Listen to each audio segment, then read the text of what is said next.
And yeah, I think I'll just go ahead and get started. It's great to see so many people coming in. My name is Charlie Nunn. I'm at Duke University in the Duke Global Health Institute, Evolutionary Anthropology. I'm director of the Triangle Center for Evolutionary Medicine. And welcome to Club EvMed. This is Club EvMed Conversations, where we feature the latest research in evolutionary medicine, aiming to bring everybody together and have a good conversation. The speaker today said that the talk will be about 25 or so minutes, plus or minus. And so there should be plenty of time for conversations as we go.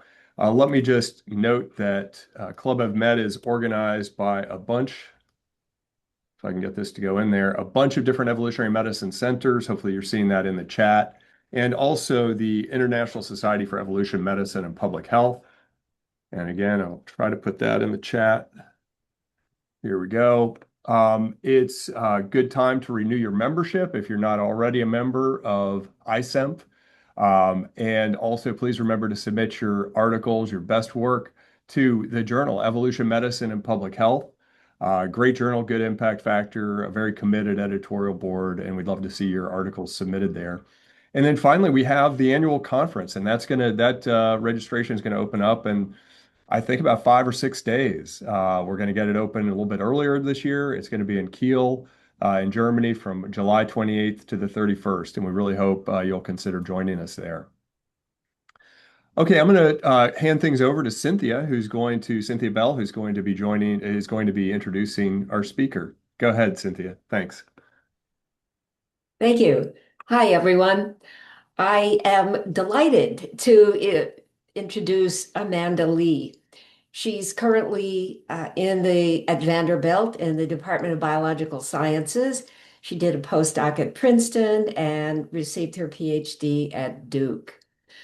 And she published a spectacular paper in Science a few months ago that warmed the heart, I am certain, of everyone who is a member of ICEMF and many others, because it goes all the way from the molecular up through the organism, up through the environment and into evolutionary history. Yes. And it includes a replicate sample. So it's terrific. And I'm going to keep this short so that we can hear from Amanda about her work on past adaptations and present day health. Take it away, Amanda. Awesome. Yeah, well, thank you so much for that introduction. Let me screen share and okay. Does that look good to everybody? Yes. Great. Perfect. Okay. Yes, and I was aiming for sort of, 25 to 30 minutes so that we would have plenty of time for discussion. Feel free though to stop me in the middle if you want, or we can wait until the end and chat about everything that I said, really either way. So I can't see all of you, so if you want to ask me a question during, just unmute yourself and yell at me, and I'd be happy to answer any questions. All right, so throughout human evolutionary history, our species has spread out across the globe. We've colonized many diverse and often challenging habitats. And with the recent rise of genome sequencing, we've been able to try to understand how human populations have adapted to the local selection pressures that they've encountered at the genetic level. Right, and so here's an infographic from a review of known genetic adaptations that have occurred in the last 10,000 years or so, focusing on cases where specific genes have been linked to specific selection pressures, in particular diet or climate or pathogen risks that populations experience in certain parts of the globe. Right, so just to give some examples, Rasmus Nielsen and colleagues have shown that Inuits in Greenland have mutations in the FADS gene cluster, which is involved in lipid metabolism. And this is thought to help these populations process their diet that's very high in fish and omega-3 fatty acids. In a second example, Sarah Tishkoff and colleagues have shown that pastoralists and dairying cultures who rely heavily on milk and milk products have evolved the ability to digest lactose in adulthood through mutations in the MCM6 gene. However, despite local adaptation being like a major area of interest, both for evolutionary biologists and for the biomedical community, there are a lot of populations that are not well represented on this map. And one of the reasons is that it takes a lot of long-term and interdisciplinary work to really connect a population's ecology to genomic variation and then back to phenotype. Another important piece of this puzzle that I want to highlight is that for many populations, the environments that individuals have experienced through recent evolutionary time are now rapidly changing. And so this is relevant to a hypothesis that's probably very familiar to this audience, which is known as the evolutionary mismatch hypothesis. And so this is the idea that many of the chronic and non-communicable diseases and health issues that are pervasive now in urban and high-income settings might actually be driven by a poor fit between adaptations to past environments and then the conditions that people are experiencing today, which in many parts of the world are often radically different. And so myself and others have previously argued that understanding local adaptation might therefore be really important for contextualizing modern day health patterns. And it might even allow us to predict which loci in the genome might be important for contributing to chronic disease in these urban or mismatched environments. And so with that backdrop, when I was a postdoc working with Juliana Rolls, we started the Turkana Health and Genomics Project to work with Turkana in Northwest Kenya. And we were really interested in working with this population because they live in a challenging, arid, and water-limited environment, which I'll tell you a little bit more about in a minute. And then also because they've been experiencing a lot of ongoing lifestyle change towards more urban and market-integrated environments. And so before I jump into the data, I want to just acknowledge the contributions of the many folks that have been involved in this project over the years, especially my co-directors, Juliana Rolls, Dino Martins, and Sauce Peter and Jero. And so the major areas of interest for this project and that I'll talk about today have been how have the Turkana adapted through recent evolutionary time to their local ecology? And then what happens when individuals transition from this environment to a more urban or market integrated set of conditions? And so I'm going to focus today especially on the first question, which was the topic of this recent science paper, but then I'll also come back to the second question a bit at the end, and I'd be happy to chat more about it during the discussion. All right, so I'm going to start with some background on the Turkana. So the Turkana are one of the Nilotic peoples who are thought to have originated in the Nile Valley about 15,000 years ago, and then subsequently they've spread out across East Africa. And then within the last 1,000 or maybe couple hundred years, the people who identify as the present-day Turkana settled in northwest Kenya. So as we can see from this picture and now from the climate data I'm showing, this particular region of Kenya is quite arid. So it has year-round temperatures that are in the mid-90s, and then relatively little rainfall that's both low in amount and highly seasonal, and therefore prone to some pretty extreme droughts if the rains fail. And so as a result, there are pretty limited options for food or for water that's going to be coming from this landscape. And to cope with the water scarcity, the Turkana drank relatively little water each day, which they have traditionally sourced from these really deep boreholes that they dig in dry riverbeds. People will often walk pretty long distances to get this water, and then they're bringing it back to share both amongst their household and with their livestock. In interviews that we've done with traditional Turkana, 76% of people have said that they spend more than a few hours a day collecting water, and then 99% think that this water is insufficient in amount. We've also collected urine-specific gravity for Turkana living in this traditional environment, and we've found that 89% of people would meet the physiological criteria for either minimal or significant dehydration in this, again, sort of arid and dry, hot environment. All right, so because this landscape is so dry and water limited, it would also be pretty difficult to rely on something like foraging or agriculture for subsistence. And so the Turkana people practice nomadic pastoralism and they rely on livestock. So as a result, they're consuming a diet that's pretty meat and protein centered, especially sort of relative to other subsistence strategies. So just to give some specifics here, previous work by Galvin estimated that about 80% of the diet is coming from milk, red meat, or other animal products. And then in interviews that we've done with traditional Turkana, we've found that 74% of people say that they drink blood several times per week, 97% eat red meat several times per week, and then 95% of people are drinking milk on a daily basis, again, just indicating that livestock is really sort of the major mode of subsistence. All right, so sort of with all of that in mind, what we think are probably some of the important selection pressures for this population are going to be living in this arid, water-limited environment and then subsisting on a pastoralist diet and lifestyle. And so we wanted to then use genomic methods to understand local adaptation to these different selection pressures. So we relied then on survey data, physiological and health data, and biospecimens that we had collected as part of this ongoing Turkana Health and Genomics project. And then for the analyses that I'll talk about, we also teamed up with researchers at ASU, namely Sarah Matthew, Ann Stone, Melissa Wilson, and Carla Handley, who had previously generated some whole genome sequencing data for 80 Turkana individuals as part of a separate project that they had been working on. And so we combined genomic data that we generated from our biospecimens with their previously generated whole genome sequencing data to try to understand evidence for local adaptation and recent selection. And so our combined data set included 106 high coverage whole genome sequences and then 202 medium coverage whole genome sequences. So the high coverage whole genome sequences are just cases where we've sequenced every base in the genome, for example, about 20 times. So we're really confident in the genotype calls. And then the medium coverage genome sequences are cases where we've sequenced each base in the genome about 5 or 6 times, but we can use imputation strategies from the high coverage to the medium coverage to sort of fill in the gaps where they exist. We also generated 59 medium coverage genome sequences from individuals that are part of nearby groups that also live in the sort of northwest corner of Kenya.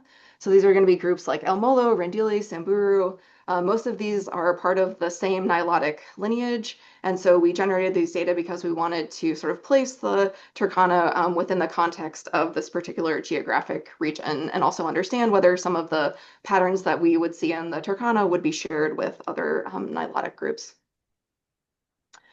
All right, and so after sort of QC and filtering, we ended up with a data set of about 7.7 million SNPs. So these are single nucleotide polymorphisms. One of the first things that we did was to download data from the 1,000 Genomes Project, which had previously generated whole genome sequences from other parts of Africa. So namely, for example, from the Luya, which is a Bantu group living in Kenya, and then Yoruba, which is a West African group. And so when we put all this together on a PCA, some of the things that I want you to take away are that this region of East Africa and Northwest Kenya, these Nilotic groups are pretty different from the Bantu groups that had previously been sequenced, and also that we don't see a lot of evidence for any European admixture in our samples. Another sort of major takeaway from this PCA is that the Nilotic groups are all relatively similar to one another. If we go down to lower PCs, we can start to pull apart the Turkana from some of these other groups, but for the most part, they are sharing a lot of genetic variation. All right, so now we want to use our whole genome sequencing data to understand evidence of selection. And so the way that we did this was to use three different statistics that all sort of work on different inferences that we can get from genetic data, and then we're going to overlap them to get really high confidence regions. So the first approach that we're going to use is something called the integrated haplotype score, which is going to look for differences in the extent of linkage disequilibrium between two haplotypes that occur at the same genomic position. And so this test is based on the intuition that if there's some beneficial mutation that occurs in the genome and then is under really strong selection, it's going to rise to high frequency in the population really quickly, and selection won't have enough time to break up that genetic variant from all the variants that are nearby. And therefore, we will get these sort of like long haplotype blocks with like a lot of linked SNPs together on the selected haplotype. But if we look at the neutral haplotype at that same position, we won't see these like excessive LD patterns. The second approach that we use is something called the population branch statistic. And this is just a measure of genetic distance between three different populations. And so specifically what it's trying to do is then identify cases where the Turkana show some like extreme allele frequency difference relative to two reference populations. And in our case, we used publicly available data from the Luya and Yoruba, which were two of the groups that I was showing on the PCA on the previous slide. And then finally, the last statistic that we use is something called the XTX statistic. And you can think of this as very similar in spirit to the population branch statistic. But instead of comparing the Turkana to 2 reference groups, now we can compare the Turkana to as many reference groups as we want to. And we're essentially just asking whether there's regions in the genome where the genetic distance between Turkana and everybody else looks unusual, as sort of an outlier from background expectations. And so again, what we're going to do now is just take all of these selection statistics and overlap them. And then we come up with 50 kb blocks in the genome where we have sort of a lot of evidence from each of these different selection statistics for having many outliers that indicate something sort of unusual and interesting happening. We get 13 candidate blocks in the genome. A few of these are overlapping, and so we can consolidate this down to 8 candidate genes. Here's the list of those 8 candidate genes. Let me know if your favorite gene is in this list. A couple of things that are interesting about this list is that 2 of the genes, the ones that I have with like the little asterisk here, have been previously shown to be under selection in the Maasai, and this is a related East African pastoralist group. And so that gives us some confidence that we're picking up on signals that are real and that are at least previously replicated in other studies. And then in the interest of time, I'm going to really sort of do a deep dive on one particular gene here called STC1, which we think is one of our best candidates for local adaptation and recent selection. All right, so now we're zooming in on a 10 megabase region on chromosome 8, where I've got evidence from one of our selection statistics, the integrated haplotype score on the y-axis, and then the just genomic position on the x-axis. And so we can see that there's sort of this peak of evidence of selection statistics near this SCC1 gene. In particular, the candidate region that we find is actually upstream of the SCC1 gene in what would probably be a regulatory region. Given that I am just showing you chromosome 8 and that plot on the top, I also just want to convince you that the evidence that we see in this candidate region is very different than the genome-wide background. And so now I'm just showing you a density plot where the genome-wide distribution for IHS is in black and the distribution for selection statistics for this candidate region is in red. And we can see that these are really different. All right, so we've got evidence for selection near this SEC1 gene. So let's now talk about what this gene does. So this gene has many different functions, but previous single-cell RNA-seq datasets have shown that it's most highly expressed in the final segment of the kidney, which is known as the collecting duct. And so if you sort of remember back to your intro bio class, your kidneys remove waste and excess water from your bloodstream, and then they excrete the leftover in the form of urine. And so this organ and the collecting duct in particular are therefore thought to be really important in determining water loss from the body. And this is an organ that's really sensitive to dehydration and water balance. In previous genome-wide association studies that have been published in the literature, SCC1 has been associated with something called glomerular filtration rate. And this is just like a common measurement of how well your kidneys are functioning. Like this is something they would estimate, for example, at a doctor's office. In previous genome-wide association studies, this gene has also been repeatedly associated with uric acid levels. And this is a waste product that's produced when the body breaks down purine-rich foods, including red meat. In previous rodent experiments, SCC1 has been shown to be involved in glucose homeostasis, such that if you sort of put SCC1 into rodent kidneys, this alters how much glucose the kidney is producing. And then finally, it's also known to be involved in the response to dehydration. So if you deprive a mouse of water for different periods of time, the expression level of this gene will shoot way up. And so this was all really interesting and exciting to us, given that we know that the Turkana are eating a diet that includes regular red meat and these purines, and also, most importantly, that they're living in this very water-limited environment that probably creates a lot of dehydration stress and pressure on the kidneys. And so some of the next things that we wanted to do was to more functionally link these different sort of phenotypes and selection pressures to STC1 in humans, since the functional work that I just overviewed was all done in mouse. And so one of the first things that we did was to take a human kidney cell line and treat it with antidiuretic hormone, which is the hormone that's secreted during dehydration to tell your kidney to hold on to more water. So we treated these human kidney cell lines with this sort of dehydration signaling molecule and then did qPCR to confirm that STC1 gene expression does in fact upregulate, does respond to this particular signaling. A second set of experiments that we did was to use serum samples that we had collected from Turkana participants to measure two biomarkers of kidney function in the Turkana themselves. So we measured urea and creatinine, again, just sort of common things that would get measured like at a doctor's office to understand how well your kidneys are functioning. And then for these same 450 individuals, we also generated array genotyping data so that we could do some focus association mapping in our candidate region and ask whether we could sort of link genotype to phenotype, again, in the Turkana themselves. And so when we went in and did these analyses, we didn't find any associations for creatinine, but we did find two SNPs that were significantly associated with urea levels in the Turkana. And so you can see that on these box plots where genotype is on the x-axis and on the y-axis is urea concentration.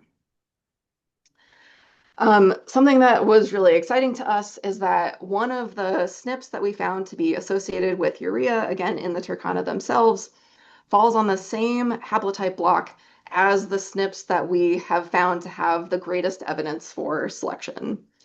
And so this plot here is just showing the different haplotype combinations in this particular 11 kb region that occur in the population. And what you're supposed to take away is that most individuals, so like 78% of individuals in this population have a co-occurrence of the SNPs that have the strongest evidence for selection, as well as the SNPs that have this evidence for a genotype-phenotype link. And so we have not fine mapped the causal SNPs that are that we think are sort of most important for contributing to phenotype, but we think that they're probably somewhere in this 11.5 kb haplotype block, given that this is where we see again the strongest evidence for selection as well as genotype-phenotype links.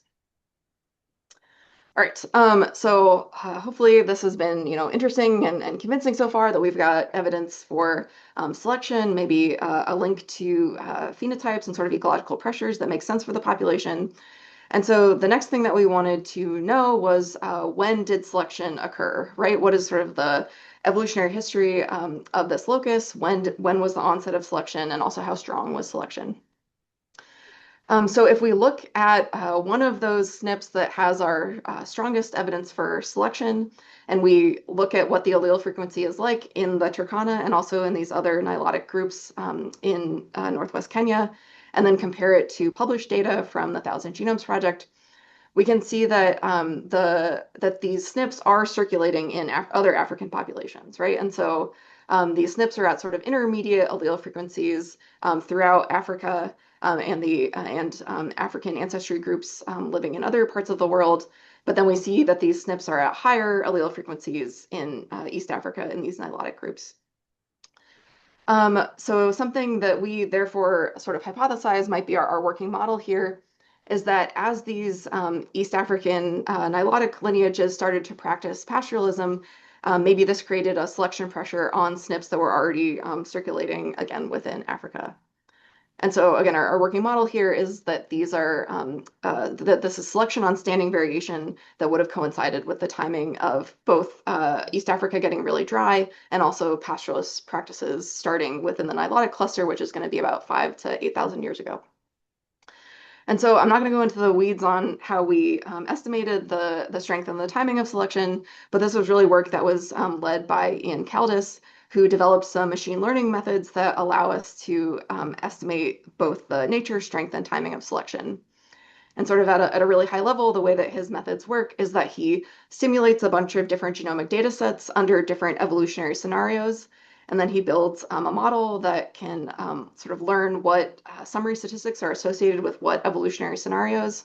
And then we feed the summary statistics from our real data into this trained model, and it can then tell us what it thinks the strength and the nature and the timing of selection is. And so when we do this, we infer that selection did in fact occur on standing genetic variation. We also estimate that that this selection started about 348 generations ago, and then with a selection coefficient of about 0.04. And so I do want to say that these estimates should be interpreted with caution, given that they depend a lot on different assumptions about demography, and also that they have some pretty wide confidence intervals for both parameters. However, even under some pretty wide uncertainty, our analyses suggest that selection was probably strong, and also that the timing does generally coincide with when we think pastoralism started to occur in the Nilotic cluster, and also during a time when East Africa was becoming really dry and arid. All right, so hopefully, again, that gives you some hopefully compelling evidence that there's been recent selection in the Turkana on timeframes that are sort of making sense, and on this SCC1 gene that's putatively involved in dehydration signaling and in kidney function. And while today many individuals are still practicing nomadic pastoralism in these arid regions of northwest Kenya and sort of experiencing the ecological selection pressures that I've really been highlighting here, we also do know that subsets of the population are now undergoing a lot of lifestyle change. So there's been a lot of sort of shifts towards more market integrated lifestyles, living in more urban areas, having a lot of contact with acculturation. In particular, in recent decades, there are now some Turkana that still live within this sort of northwest corner of Kenya, but instead of practicing pastoralism, are now doing more market integrated activities like selling woven baskets or selling fish, or people do a lot of charcoal burning and petty trade. And then there's also Turkana individuals that are moving out of Turkana County in this sort of northwest corner entirely into central Kenya, where they experience sort of fully urban and market integrated lifestyles and are generally relying on wage labor instead of on pastoralism. And so, not surprisingly, we've shown that making sort of undergoing this lifestyle transition comes along with some major ecological and dietary shifts. So for example, on this plot here, I'm showing that while 90% of individuals that are still practicing traditional pastoralism are regularly consuming milk, indicating that they have this really strong reliance on livestock, for individuals that are no longer practicing pastoralism or living in these like fully urban market integrated contexts, diet is changing a lot, and there's no longer this strong reliance on pastoralism as a livelihood. And so, given all of this ongoing lifestyle change, the last thing that we wanted to know was whether some of the genes and the phenotypes that have been putatively under past selection have any evidence that they're being altered or sort of perturbed in these more urban market integrated environments. And so to ask that question, one of the first things that we did was to reanalyze our creatinine and urea data. So just to remind you, these are these biomarkers of kidney function that we had measured in 450 individuals. But now instead of splitting by genotype, we're going to split our data by lifestyle. And so what we find is that both of these biomarkers do have significant differences if we compare, for example, individuals that are living fully pastoralist lifestyles relative to individuals that are living in more urban or market integrated conditions, suggesting that these lifestyle shifts are impacting something about the way that your kidneys are functioning. And then the last thing that we did was that we also generated some genome-wide gene expression data from peripheral blood mononuclear cells that we had collected for 230 individuals. And so here we're focusing specifically on comparing fully pastoralist individuals against fully urban and market integrated individuals, so sort of the extremes of the lifestyle categories. And then I also, do want to acknowledge that blood and immune cells are really not the cell type of interest for STC1 and for the sort of kidney story that I've been giving you. And so here instead, what we want to ask is just sort of generally at like a genome-wide level, whether there's any evidence that genes that are sensitive to lifestyle might overlap with evidence of selection that we're seeing at sort of a broader genome-wide view. So again, this is not an analysis that's focused on STC1. It's really just asking, like, at the aggregate, are lifestyle-associated genes more likely to have evidence of selection than genes that are not responding to lifestyle in these immune cells? So first, we identify genes that are significantly differentially expressed in response to lifestyle, and we find 545 genes that differ between pastoralist and urban living individuals. If we look at the kinds of biological processes that these genes are involved in, using something called gene ontology analysis, we find that they're enriched for a number of different diverse processes, but I just want to highlight a couple that I think make some ecological sense. So one is that we find a number of processes related to the response to heat, cellular, and so yeah, ontology categories like response to heat or cellular response to heat, probably just picking up on the fact that the the ecology and the temperature is very different between these sort of rural and urban areas. And then we also find a lot of genes that are involved in mobilization of the immune system. So, for example, gene ontology processes like cellular response to cytokines and response to chemokines. But then again, what we really want to know is whether these lifestyle-associated genes overlap with evidence for selection. And so when we do that analysis, we do find that for genes that are lifestyle associated, that there are on average higher levels of our IHS statistic, higher values for our population branch statistic, and higher values for our X transpose X statistic relative to genes that are expressed in the cell type but that are not associated with lifestyle.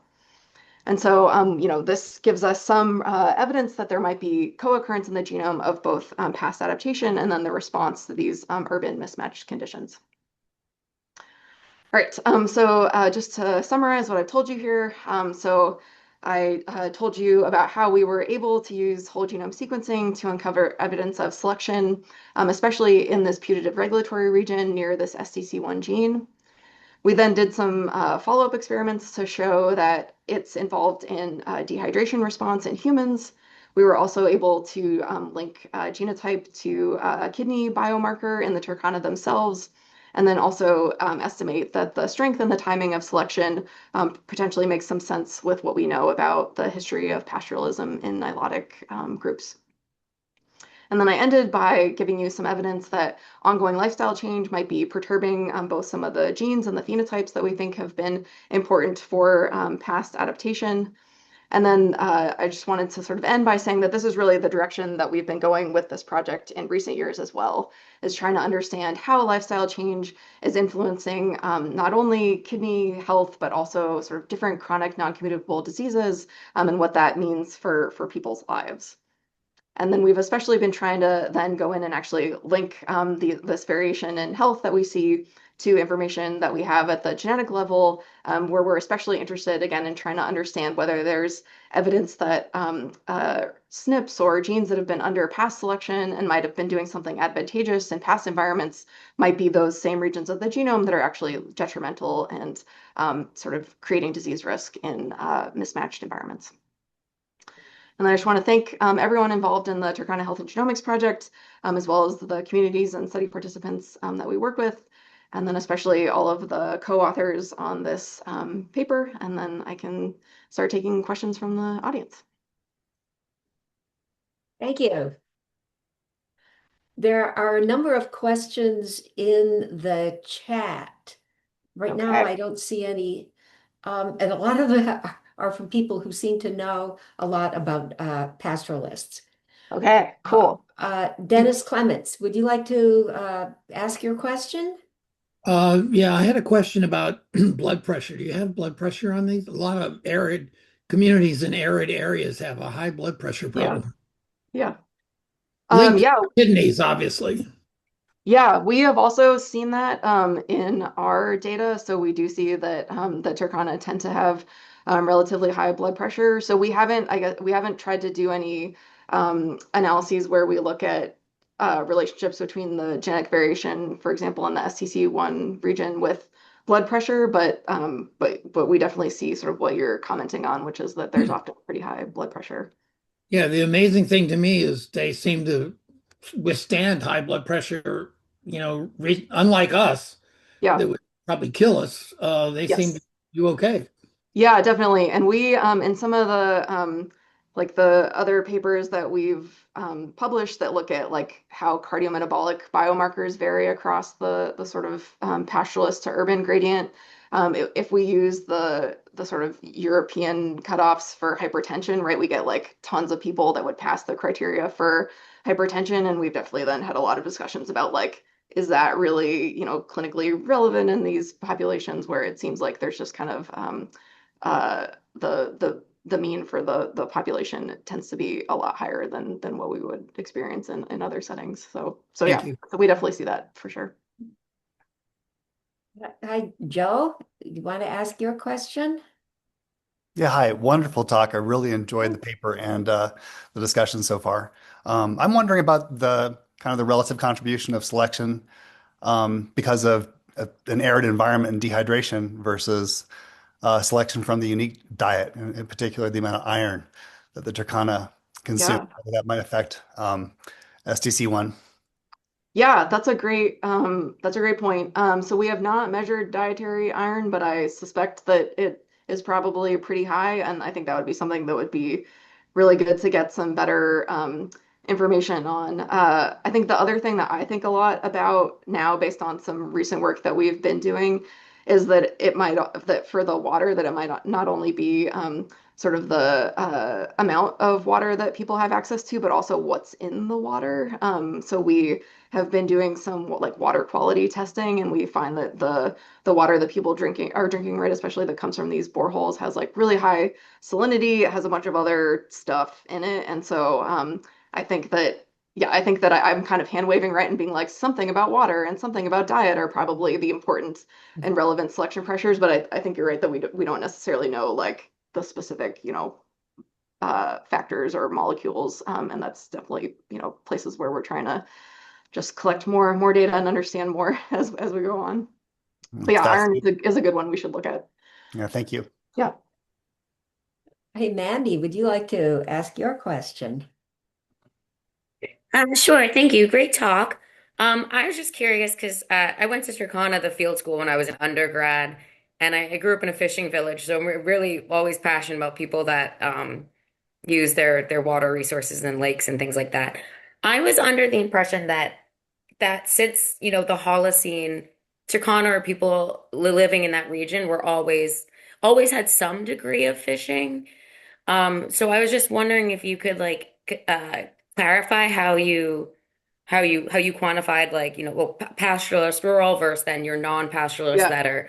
that are fishing more and things like that. Like what was your yeah. Yeah, yes, yes. And this is something that we have definitely struggled with and gone through multiple iterations of for basically like how do we quantify lifestyle? What is lifestyle? What are the important factors in lifestyle? So in the analyses that I showed, we did something very crude, which was based on a previous paper, which is basically what do people self-report as their sort of main mode of subsistence and their main occupation, right? And so we have a couple of categories, including pastoralism, and then also things like fishing or petty trade or working a wage labor job, right? So it's based on the self-report, and then it's also based on information about where your diet is coming from. So is sort of mostly what you're eating milk and animal products, or is it other sources that you would have to get from fishing or from agriculture or from trade? Yeah, and it's so that's how we came up with those three different categories that we used in this paper.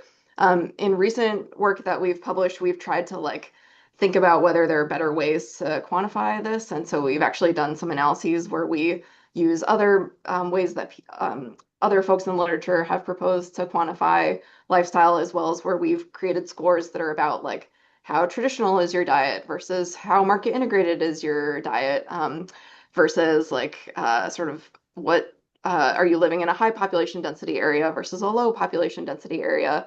But we've generally found that these couple of questions about self-reported occupation and then is your diet sort of primarily focused on pastoralism do a pretty good job actually of binning people into those three lifestyle categories. But I guess what I'm trying to say is we also acknowledge that it's that it is a continuous variation, and you can sort of conceptualize this in different ways for different questions.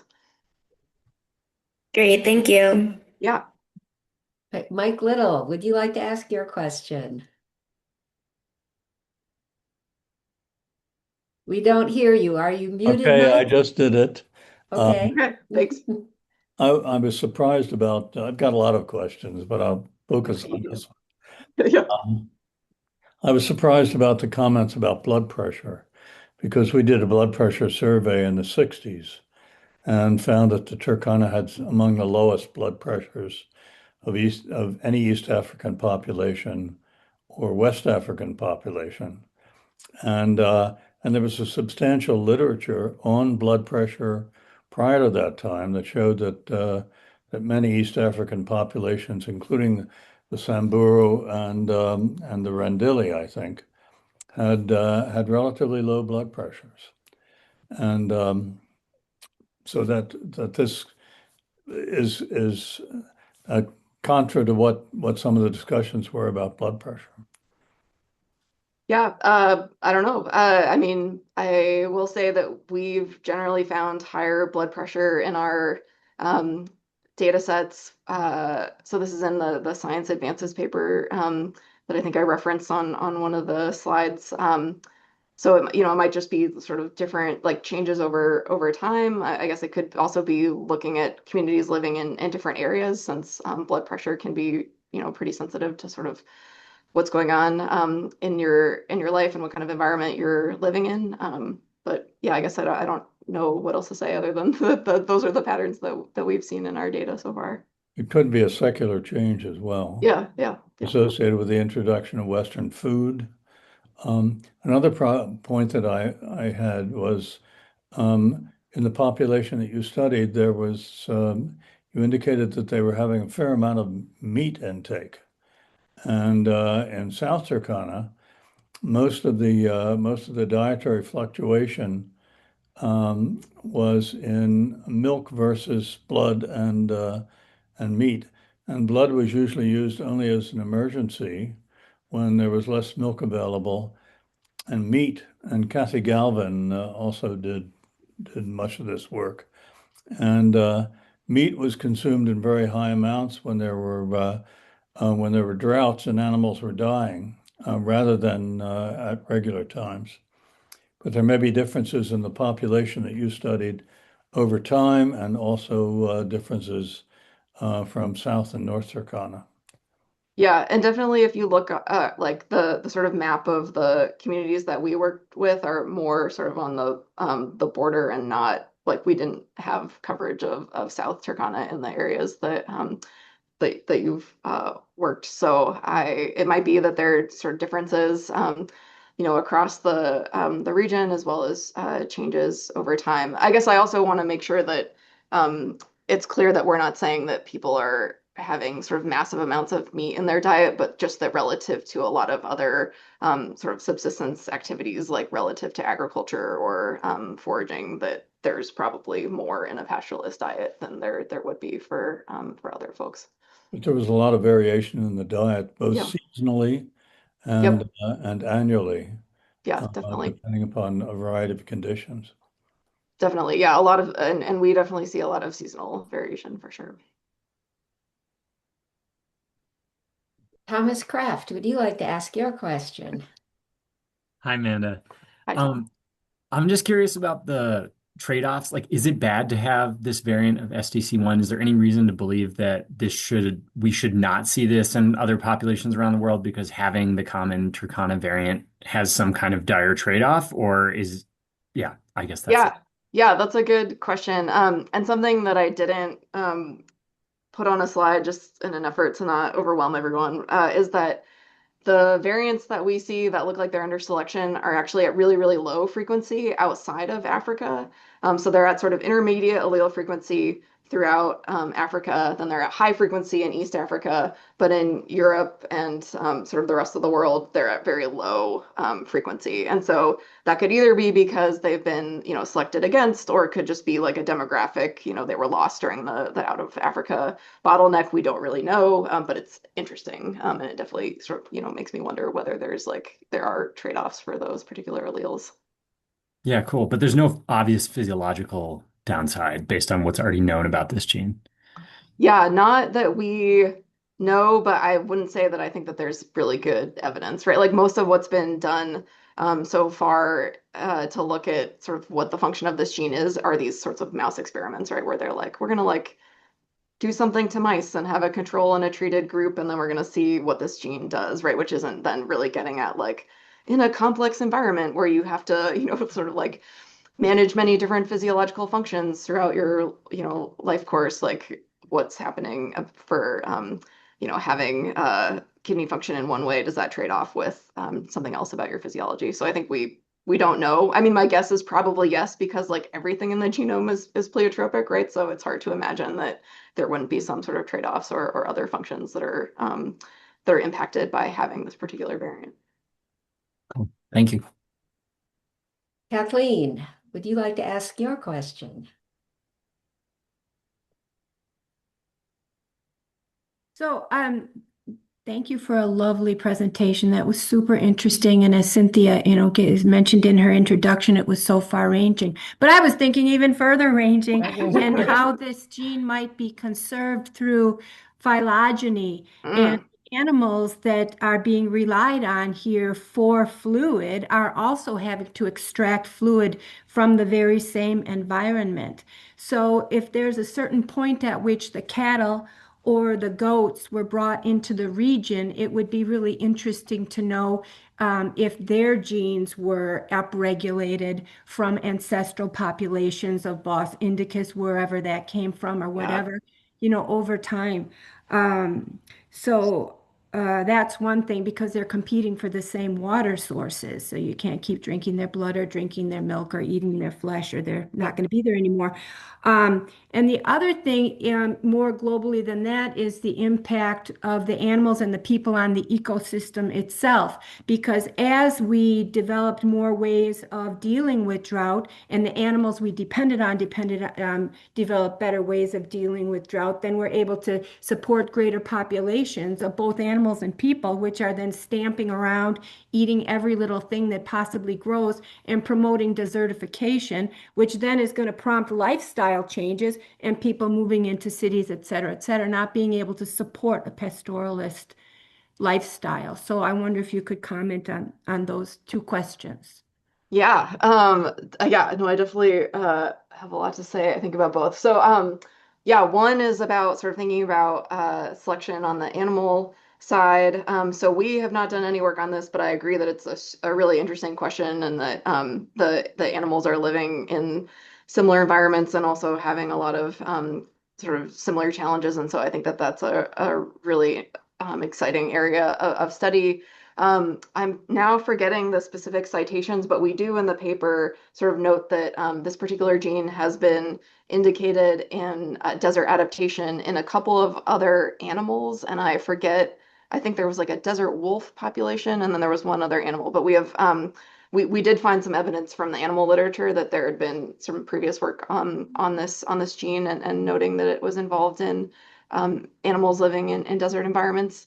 And then on your second sort of question and thought about ongoing sort of ecological and climate change influencing what people are doing. I didn't, go into the reasons why we see lifestyle change in Turkana, but definitely one of the major factors is that there's been increasing droughts in the area, and that makes it really, really hard to practice pastoralism if all your cattle are dying or there's, no forage for the cattle. So ongoing climate change and just sort of, ongoing ecological change in the region is something that is definitely driving a lot of the lifestyle variation that we see, and people moving into more market integrated. Okay, I guess what I just wanted to question or underscore is that rather than just climate change per se, it's our interaction with Sure. the Yeah. environment that is, obviously bringing about some of these things, including Yeah.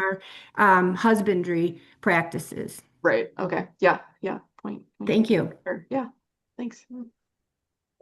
Michael Baumgarten, would you like to ask your question? Yeah, hey, Amanda, great presentation. I'm curious if you want to maybe speculate or what you think about the kind of male bias mortality from warfare impacting Yeah. gender selection for these genes. Yeah. Yes. And I wish, yeah, Sarah Matthew would have a lot to say about this. So Sarah Matthew, who's one of the co-authors on the study at ASU, is an anthropologist that works especially on rating in the Turkana. So I guess for folks who aren't familiar, there's a fair amount of rating between the Turkana and some of the other nearby groups where they'll sort of take cattle from one another, and sometimes these can become pretty deadly.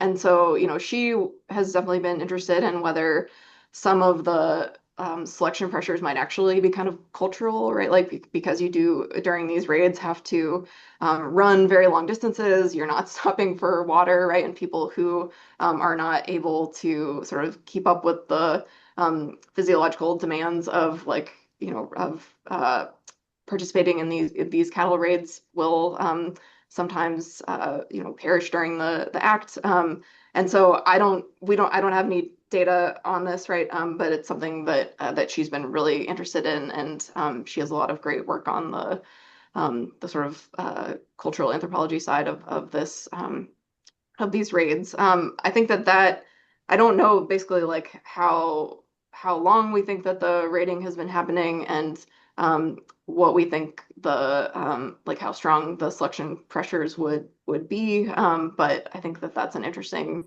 thing to think about for sure. And then I guess what you're getting at is that there would then be sex bias in that particular selection pressure. So I guess maybe my answer to this is like I don't have any hard data to give you or any I guess strong thoughts one way or the other to say that it's something that we've definitely sort of chatted about as being a possibility. Cool. Thank you. Yeah. Anna, are you ready to ask your question?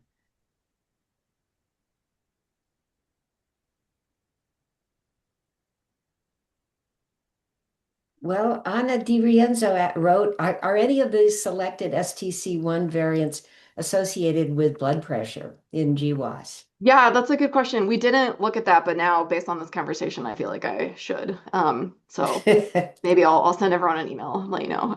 Because this is definitely like summary statistics that exist in the internet. So we could go look this up for sure.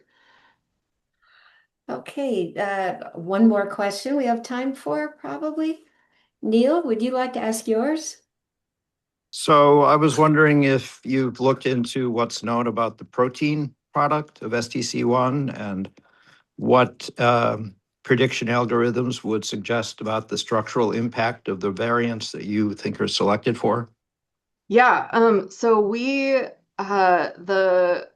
the candidate region that we have for selection is actually upstream of the gene. So it's not in the protein coding region. It's about 100 kb or so upstream of the gene. So we think that it's probably regulatory rather than something that's affecting protein function.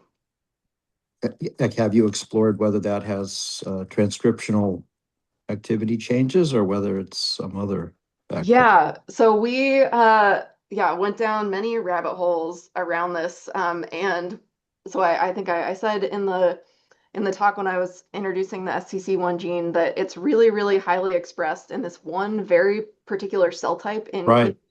And so we, tried to, and then also I think I said during the discussion that it's at very, very low frequency in European ancestry individuals, which means that like to find EQTL studies that are in the right kidney cell type and that include African ancestry individuals was basically like just non-existent in the literature. And so we looked at things like GTEx or like other sort of kidney EQTL studies, but number one, it's usually rare that this cell type would be represented, and then also it's usually European ancestry individuals, and so the variants that we're just like not at any reasonable frequency.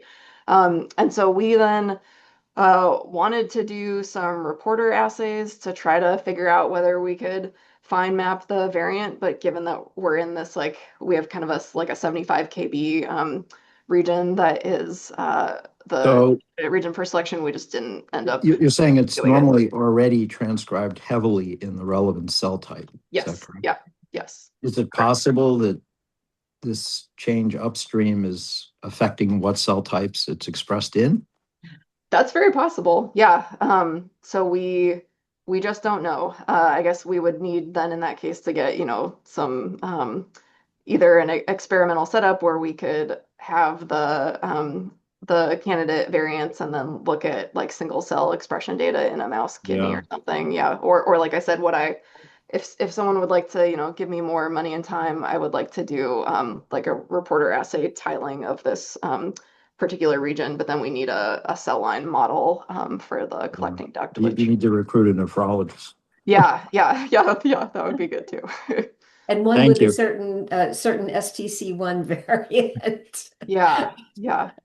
So I think it does, we spent several years really trying to get some better like evidence about what the causal variant is, and we did not succeed. So that's still an open question about, what the causal variant is, and beyond me just being like it's regulatory about exactly what it's doing for STC1, gene regulation. Are there any more questions? Oh, here's an interesting, who posted this? Aidan Cohen posted a note. STC1 is up in many cancers. Oh, Oh, and okay, signals with VHL and hypoxia.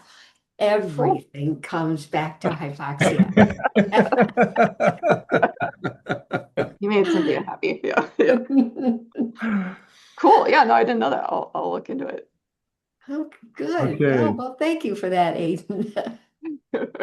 Kathleen I added was some bit. wondering if you collected all of your urines at the same time of year, because I was thinking about the variation in rainfall and water Yeah. availability and how across the seasons those two phenotypes might vary.